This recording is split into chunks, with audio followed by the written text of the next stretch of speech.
Investors in China appear to have absorbed the US 25% tariff hike decision in advance on Friday after the Shanghai Composite closed with a 3.1% gain amid suspicions of interference by state-owned actors to prop up prices.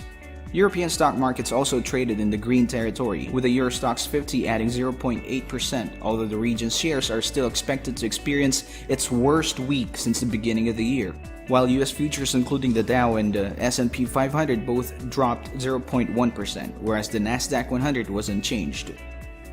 Intensification of the US-China trade dispute sent currency markets down on Monday, with the Chinese yuan registering a 4-month low against the dollar and India's rupee falling to a 2-month low overnight, while the Aussie dollar rebounded from the 10-year low booked earlier this month. Following Friday's implementation of tariffs on $200 billion of Chinese imports, US President Donald Trump ordered Trade Representative Robert Lighthizer to ready 25% tariff on all US imports from China not yet included by existing measures.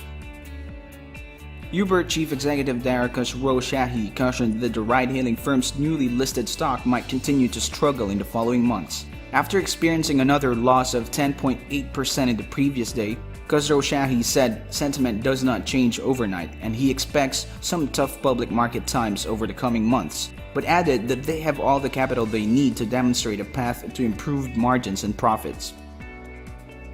Germany's economy recovered in the first quarter of 2019, ending 6 months of inactivity after household spending and construction activity showed improvement. The Federal Statistics Office reported on Wednesday that the country's GDP grew 0.4% quarter-on-quarter, while it was up 0.7% on a yearly basis, with both preliminary figures meeting analysts' estimates. Adding more fuel to the already heated US-China trade conflict, Huawei Technologies has been struck with tough sanctions from the Trump administration.